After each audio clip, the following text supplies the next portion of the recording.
And now to introduce your host, Mr. Gabriel Castillo.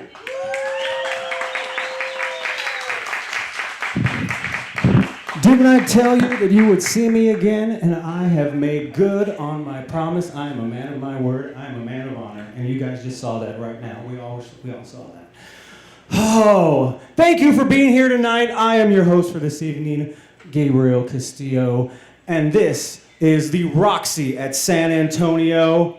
Absolutely.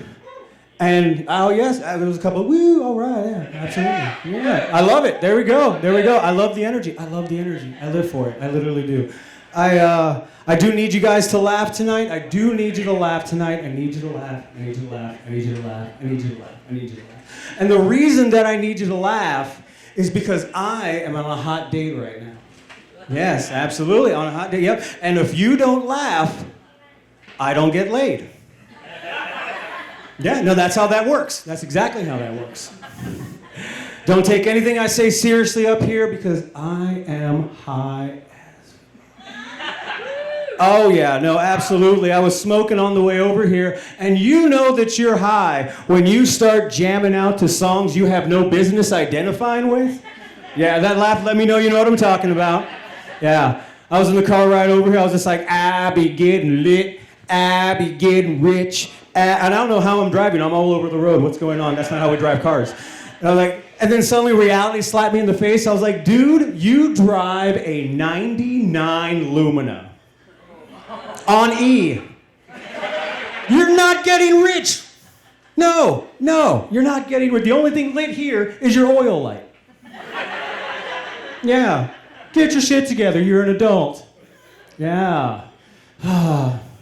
I do come back and forth from Las Vegas, and in Las Vegas, I work at a dispensary. Yeah, doing God's work. Absolutely. Yeah. And in the interview for the job that I have, the owner of the company, he looked at me and he said, do you have a passion, right? Do you have a passion, right? A passion, right? For cannabis, Mr. Castillo. Yeah. And I showed him the inside of my forearm, which has the chemical compound for THC. Yeah. And I said, I actually like to wear my passion on my skin. Yeah. And he looked at me kind of concerned, right? A little concerned. He was a little concerned. He had some of his employees, like, were these people right over here? And I was right over here. And he looks over at them. He looks back at me, over at them, me again, me, them, back and forth. And then he goes, now that's dedication. Yeah. Yeah, but he said it like he was criticizing his employees over here, right? I'm sorry that you guys have to be the criticized employees. Like he was criticizing his employees over here. Like he was just like, hold on, where are your cannabis tattoos? This joker just walked through the door and he's got them. You've been here 3 years, Johnson. You have to be Johnson, I'm sorry. 3 years, Johnson, you don't have one. That's how I know I was gonna get the job, because he did 3 like this, and I was like, that guy's gangster, I am in.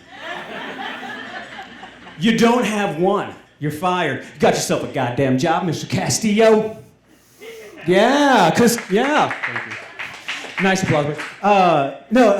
He goes, because Castillo, right? Castillo. I'm a Hispanic guy, Mexican guy, last name Castillo. And when people find out that I'm Hispanic, right, sometimes they give me a very interesting reaction. They'll look at me and go, yeah, you don't really seem Hispanic.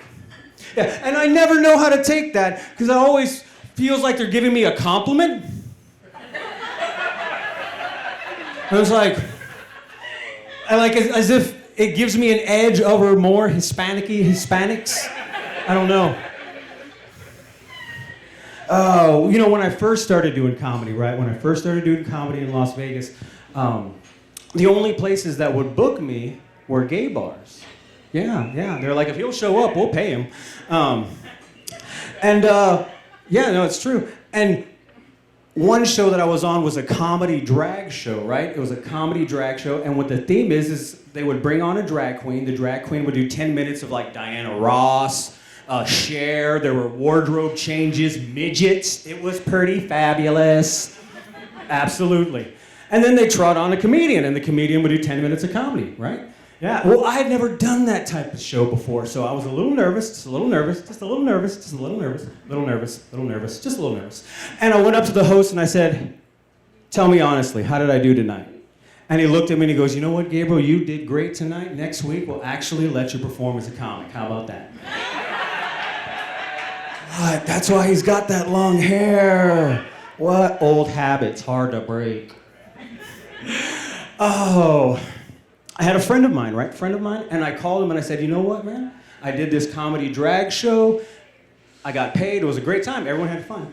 And he goes, whoa, hold on. Are you telling me you turned gay on me? And I was like, what? Turn gay? Nobody's turning gay. They're not vampires, man. What? Right? But wouldn't it be hilarious if that's the way that it worked, right? Like, just go with me, right? I know, go with me. I walk past a gay friend of mine, doodly-doodly-doo, because that's how I walk, doodly-doodly-doo. And he bites me in the shoulder, boom. And I was like, hey, Raoul, did you just bite me? And he goes, you're ours now, bitch. Yeah, that love of wiener's gonna take over. I'm just like, what? Is it real?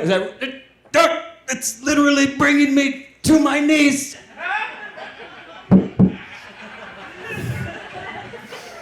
Oh man, right? Yeah, literally. You know, I have a friend of mine who tells me that if he has an argument with a woman in the first 3 months that they're dating, that he goes ahead and abandons the whole thing, doesn't feel they're compatible, right? It's a hard line. That's a very hard line to draw, very hard line. That is a lot different than my line, ladies and gentlemen. See, what I like to do is find out you're the wrong person for me in the first 3 months, then spend the next 16 to 20 months trying to change myself into something you would love, all the while dying inside a little bit every day. That's normally my way. She knows what I'm talking about. But it's my fault. It's my fault. It's my fault. I have to own it. The reason I have to own it is because I tend to date very self-destructive women. I do. You know, I like chicks with like a tattoo of another guy's name on her chest. Like, yeah. I want to when she opens her purse, I want to see a food stamp card. You know, just good stuff, real good stuff. We're on Callahan. Don't act like you don't know what I'm talking about. It's not offensive if we can go to a grocery store and prove it, all right? Yeah, no, I tend to date very destructive women. I like girls who smoke Newports specifically. Yeah, and I have friends and family, right, who love me, and they say, Gabriel, wouldn't it be easier, right? Wouldn't you be happier if you just didn't date girls who smoke cigarettes? Newports specifically. And I tell them, what makes you think that I want to be in a relationship to be happy? Yeah, where did that come from? No. I smoke weed to be happy. Yeah, no, I want a relationship because I need someone to challenge me, right? I need someone to challenge me. I need someone to make me question everything. I want to question my whole identity, the meaning of love, all of it. Because we've all cast people aside, right? Just kind of threw them aside, Why? Because there's no mystery to you. Yeah, and I don't even like myself this much. Why do you? Your suspect, who sent you? Yeah, no. When I would do that joke, right? My girlfriend at the time would come up to me and she'd go, you know what, Gabriel? When you do that joke, it makes me look like I am selfish sometimes. Mm-hmm. And I looked at her and said, with all the love of my heart, all the time. You're selfish all the time. I don't know where you're getting this sometimes stuff. All the time, just all the time, never stops. I'm gonna do one more joke and then I'm gonna introduce your feature comic. All right, guys, one more joke, and I'm going to get out of here. I love Irish people. Yeah, I love Irish people. And the reason that I love Irish people is because I feel like Irish people and Mexican people are pretty much the same. Yeah. Let's examine some evidence. Why people don't like us for the same reasons. Why don't people like Mexican people? Why do people like Mexican people? Because we drink a lot. Yeah, we drink a lot. Yeah. We like to party. Mm-hmm, yeah. And we can outwork everybody. Yeah. Why don't people like Irish people?